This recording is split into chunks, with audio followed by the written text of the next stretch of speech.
Welcome back to Shop Talk. I'm the editor of Greenhouse Grower, Janine Wright, and I'm here today with our technology editor, Matthew Grassi, and our publisher, Karen Jerome. And they recently went to visit some hemp growers, some cannabis growers. And so I wanted to get with them and just kind of talk about what you guys saw and, from a production standpoint, a management standpoint, any take homes that you guys saw from the trip? Sure, I'll go first if you guys don't mind. Yeah, hop in. Hit it from a production standpoint. The overarching theme, I think, from all these grower visits that I've done so far is that there's really no blanket approach, one way, set way to growing these crops.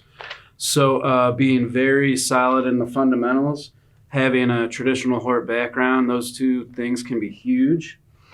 Scale is huge. Having space to grow, having space to move plants around, obviously is very big in this.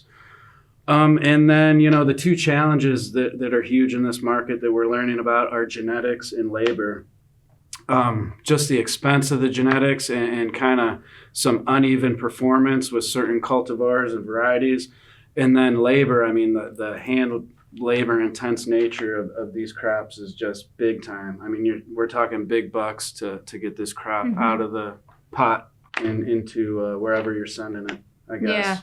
Yeah, I'd piggyback off of that. Both labor and genetics, but even tagging along with that, there was a lot in technologies, and there's a lot of technology and automation that's out there that's applicable for hemp or for cannabis because it's applicable to greenhouse production, but it's really not applicable.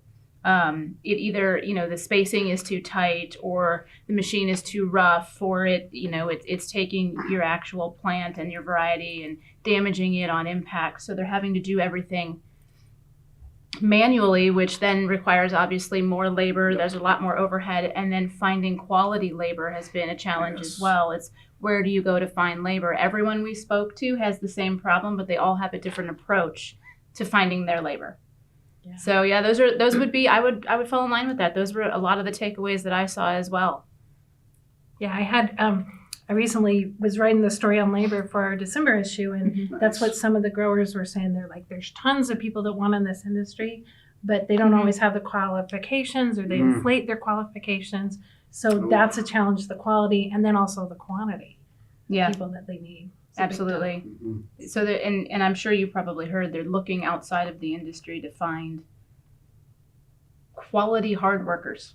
Yeah. That's the qualification that they're looking for now. You've got to have a passion for this stuff, right? Too. Yep. You can't just show up every day and check a box. This has to be almost like a life goal for you to get into this industry and succeed, I feel like. Yeah. Because it's not easy in any way, shape, or form, but very rewarding when you do it and you do it right, it seems like. Yes, and I would also add to that, with an agricultural background, while that maybe isn't as completely necessary, those operations that are succeeding are coming from an ag background because they have a passion for agriculture on some level.